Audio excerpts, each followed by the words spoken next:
This is one of a series of video tape presentations featuring Dr. Richard Bandler, co-founder, originator, and developer of neuro-linguistic programming.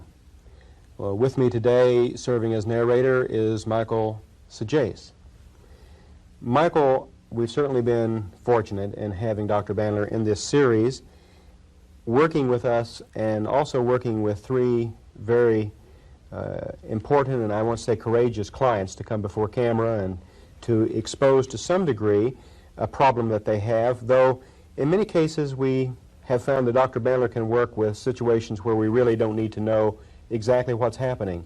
And perhaps that tells us something of the uniqueness of approach in neuro-linguistic programming in terms of how it deals with people. Could you speak to that? I'd like to speak to a couple of comments you made, Bill. The uniqueness of this whole situation strikes me as being very exciting. To have Dr. Bandler here in the studio, to work live with people, to have the opportunity to do follow-up with them, to see how easily he makes it look as he works with people, working with very complicated human problems. In fact, that's probably one of the things that is dangerous to some degree, that people shouldn't see this tape and think, well, anybody can do that, that they really should receive training in order to do this kind of thing. I agree wholeheartedly. And to go back to answer the other part of your question, although the gentleman we're going to see in the present tape is working with a phobia, in many ways the uniqueness of NLP, since it deals with the structure of an experience, and specifically the structure of your internal experience, I don't necessarily need to know the content of the material. I don't have to spend a lot of time asking maybe embarrassing questions to the person about things that are difficult to talk about. So you're really concentrating on process as opposed to content. Talking about process, talking about structure. To me, one of the things that makes NLP extremely unique is being able to understand the structure of someone's internal experience. And by the structure, what I'm talking about are the images or visualizations, the sounds or auditory track, internal kinesthetic feelings that a person goes through, which creates their internal experiences and influences their external behavior. How would that work in working with a person who has a phobia, as we're going to see Dr. Bandler doing in a moment? One of the things that's unique is NLP for me is the first model that ever gave me a real indication of what's happening with someone who's phobic. Someone who is phobic has had some experience at some point in time that they may or may not remember. That it's like, it's the greatest example of one-shot learning. And you never see someone who's phobic of elevators get into an elevator and forget to be phobic. Right.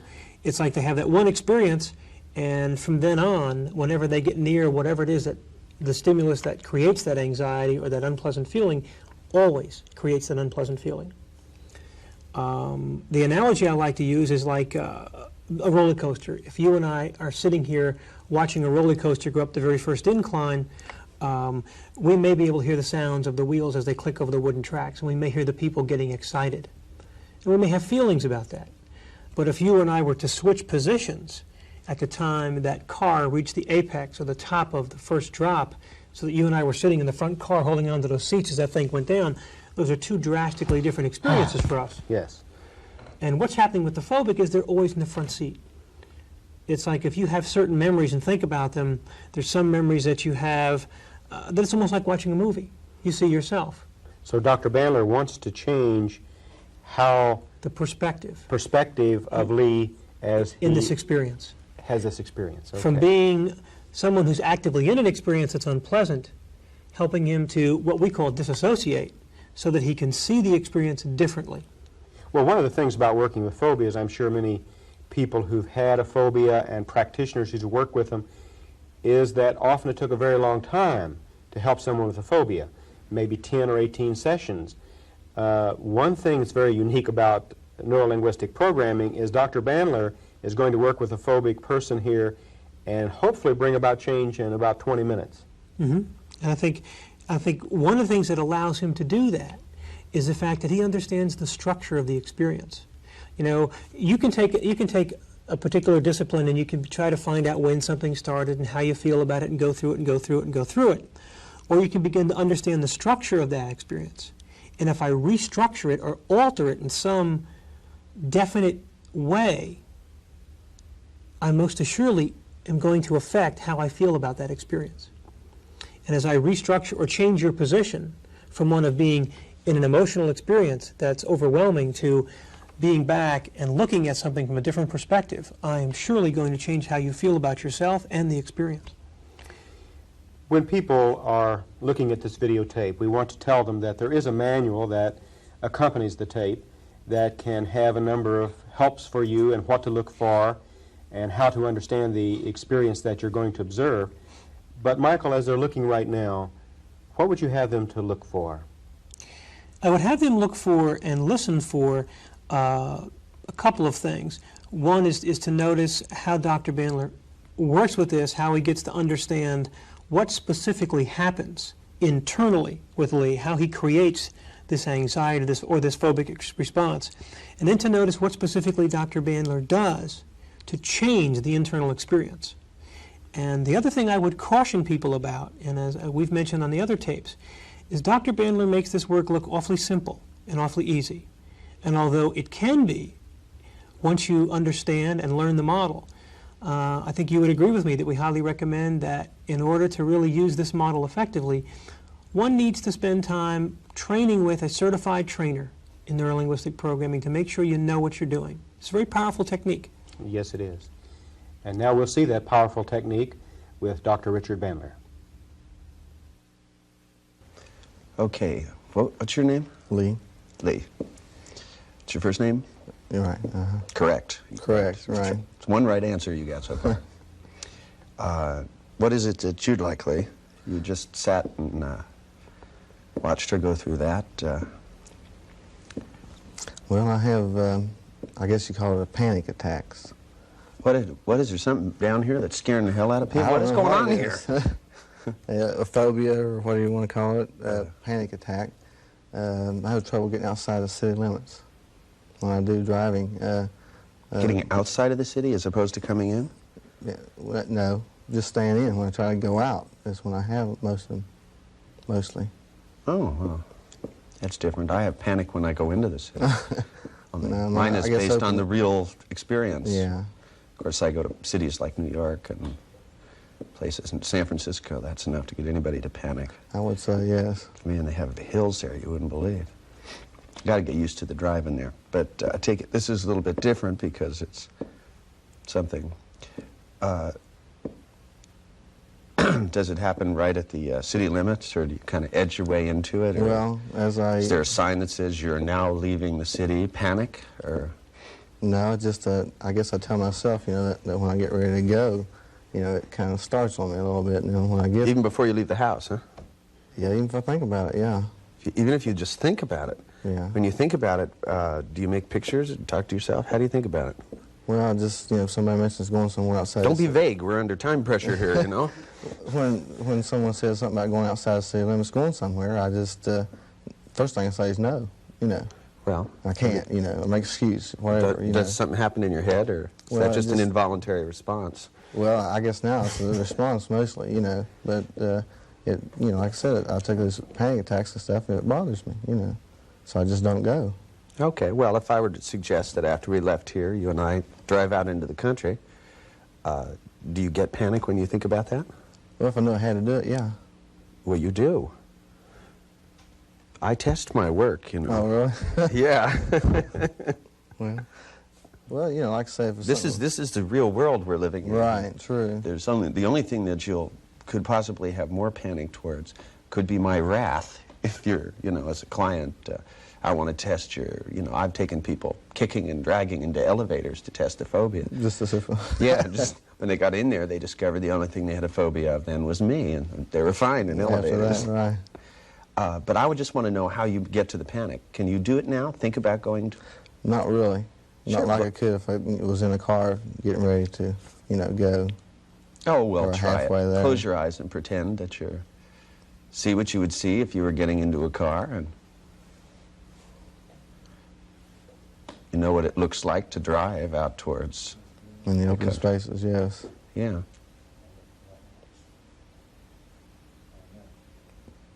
Just a little tingly feeling, nothing like, you know, what I really had. Did you see yourself in the image? Yeah, sitting in the car, yeah. Well, okay, well, see. I mean, you know, looking out. Looking out. Have you ever driven into the country? Oh, yeah. Yeah. Okay. Can you go back and remember it? Yeah. And when you remember, can you see what you saw at the time it occurred? You mean when I had a panic attack? Yeah, you got Okay, it. well, I thought you meant before, you know. No, I want to go for the full tilt here. See, I don't know. I have people come in and lie about they have these problems. I mean, you know. No, I can remember the first one, yeah. Okay. Very, very much so. The very first one. Yeah, right. Take you by surprise? Yeah. Yeah, I just turned Snow White, my heart beat 90 miles an hour, and I just felt like I was going to die. Thought I was going to pass out. Was there any, you know, reason? Were you... Not that I know of. No deep psychological underpinnings to this, huh? No. Not that I... Just your brain went, all right, enough of It's this. time, and yeah. scared the shit out of you, huh? Really? Brains are like that. I have a theory about why. Did anybody ever tell you my theory about it? No. That's right. Well, my theory is the reason is because the world is tilted on its axis, 20 degrees. So actually, we each have someone else's brain, and it's pissed. Okay. That's as much theory as I get into. It's the extent of my theoretical underpinnings. Okay, but would you go back and remember, see what you saw and hear what you heard the very first time you had the panic attack? Well, I just came out of my uncle's house and got in a car and started up the highway, and next thing I knew, it just... So I want you to do it on the inside. Do it on the inside. I want you to actually see the same things you saw at that moment in time and hear the same sounds.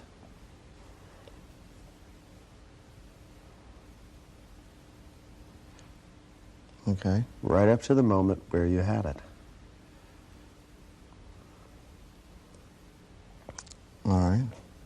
And do you feel it when you do that? Not like I did, but I can feel something, yes. Good. Is it intense? Yeah. Okay.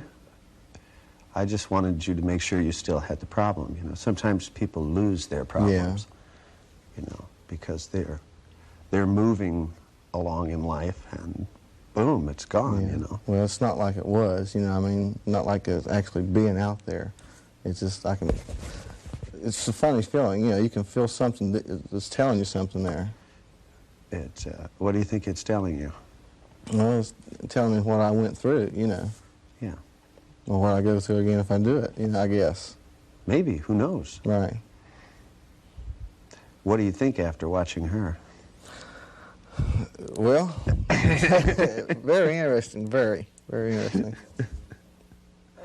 Kind of makes you a believer, yeah. Well, you see, the thing is I have a really good relationship with people's unconscious. I don't seem to get along all that well with their conscious minds most of the time, but I know a lot about how people learn. See, it's like if I reach out to shake your hand knows how to do that. Right. And after a while, it kind of does it automatically. And to think about what a pain it would be if you had to remember handshake. Right, all right, lift hand up. If you had to relearn it, so it just works automatically. So I like things to be automatic. And somewhere along the line, your brain learned to panic outside the city limits. Now, if your brain can learn anything like that, I mean, maybe it's trying to keep you here.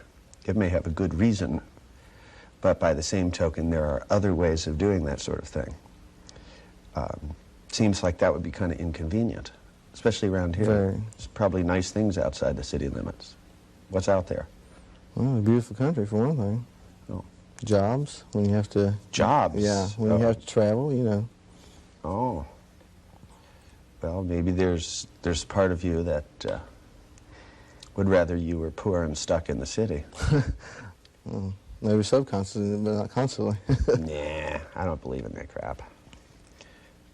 Just can't buy into it. I know that we learn all kinds of things. It may have a function at one time, but after a while, I don't think that those functions. Because, I mean, imagine how many ridiculous things people learn that had a function at one time that don't anymore. Sure. I always remember that there was a guy in one of my training seminars for 9 months who was almost 7 feet tall. And he was a big man, but this training seminar took place in a room that only had 3 chairs and the rest were pillows and stuff. And it's one of those places where they did encounter groups, and I rented the room from them. But I had to sit in a chair. I don't like to sit on the floor. And one day he walked up and next to me, and he looked at me and he went, "Boy," he said, "I always thought you were bigger than I was."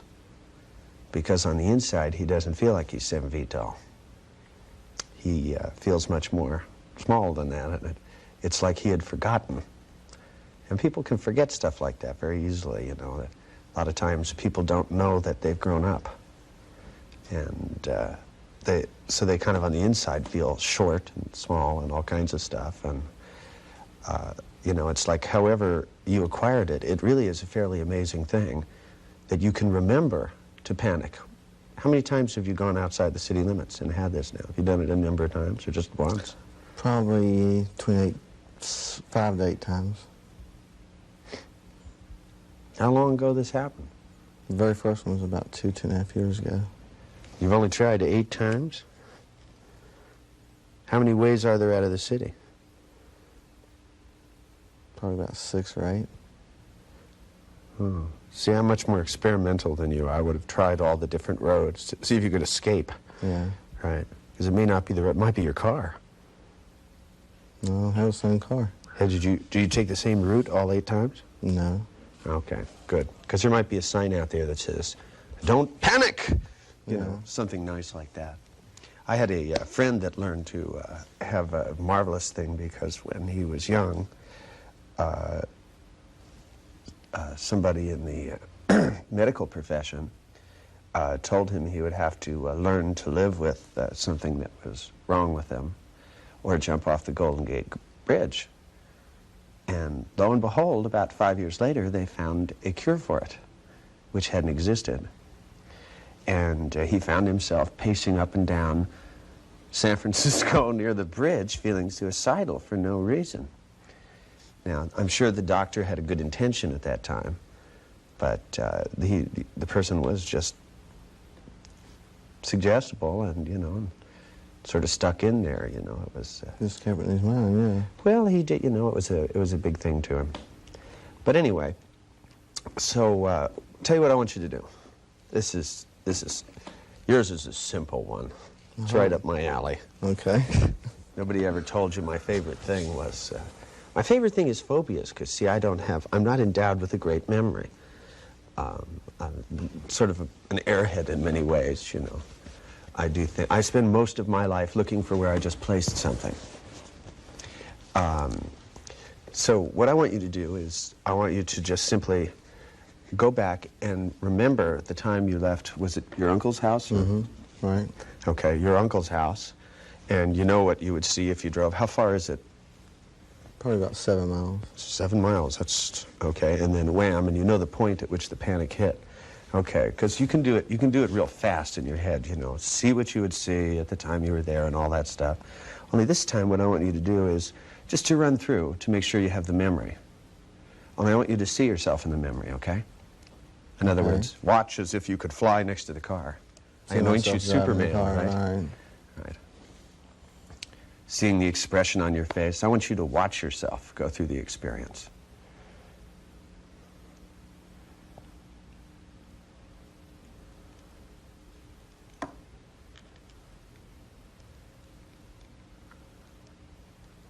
All right.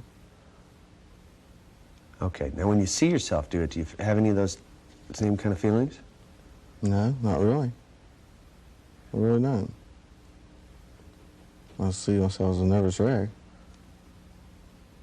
That's a bad word to use when you're talking about driving. I know. I was a nervous wreck. Huh? You didn't wreck the car, did you? No, I made it home. Okay, but you could have.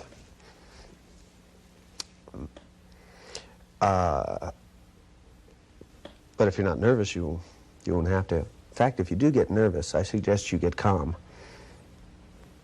Have you ever thought about that? Yeah, I try to talk to myself and, you know, say, look, let's just calm down out here. Nothing serious happening. But, you know, it's when you're in one of those, it's kind of hard to get out of it. Yeah, it won't be. Okay, now, this time what I want you to do is I want you, do it again, only this time do it from the inside again. Just put myself right back where I was at. Yeah, only, you know, this time you were flying as a car. Go and do it from the inside this time. In other words, so you would begin to get those feelings that tell you that.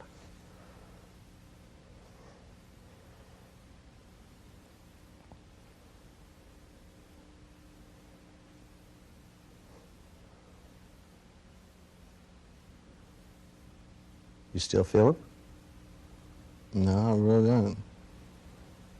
I can think about it. I can picture myself, you know, how I got in the car and started out driving when it hit. But I didn't have that little tingly feeling I get when I think about it. You didn't? Well, just to be sure, I'll tell you what I want you to do.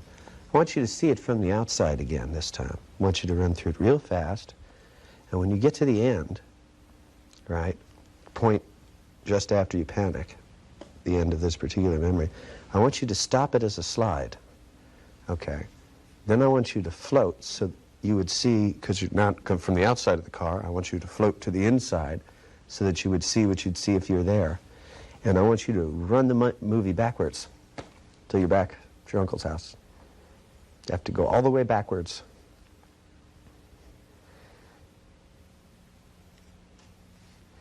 Because this is something that you really should do backwards.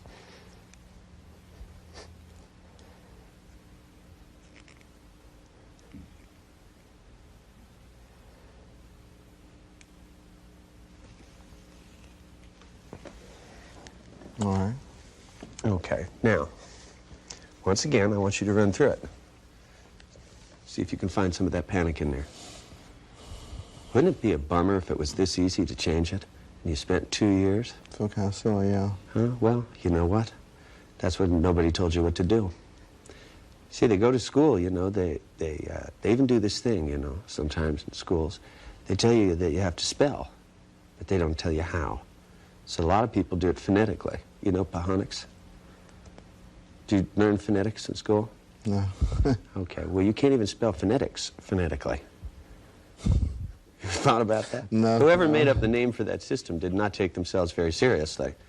So when I went to school, they taught me to spell pahonically, which meant that there are a lot of words you can't spell phonetically. And then, you know, and the teachers can't spell well anyway, and so you go up and you go, how do you spell this word? You know, they always use the old cop-out. Go look it up in the dictionary. If I knew how to spell it, I'd look it up in the dictionary in the first place. But most people, they stop and make a picture of the word, say, and then they copy it down. I didn't know people did that. I didn't either. Yeah, that's what good spellers do. Say, no, why don't they tell you that in school? And in school, they didn't tell you, hey, you know, if you have a panic thing, you know, stop, see yourself from the outside, run through the things, make it into a slide and run it backwards. They don't tell you that. You know, if somebody came along and did it. I was thinking of writing a survival handbook, because I've decided that life causes death, and that living creates great difficulties. Yeah. You wouldn't have problems if you weren't alive. That's very true. That's, you know, suicidals have thought about that, but they have the problem in that it wouldn't bother them if it wasn't, see, they wouldn't object to it if they hadn't been born in the first place. True. Okay, go back and do it again. Let's see if we can get some panic out of you here.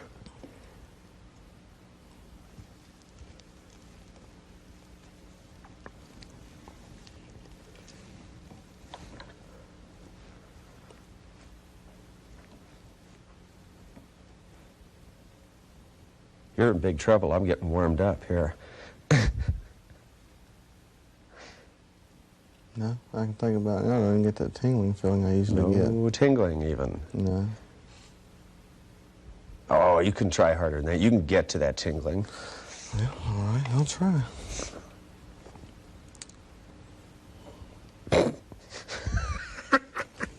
No, not really. Oh, come on. You want to be sure, don't you? Yeah. Okay, well, Be positive. why don't we go for a ride outside of the country? Well, I'm willing to try it. Well, let's stop and think about it. You willing to try?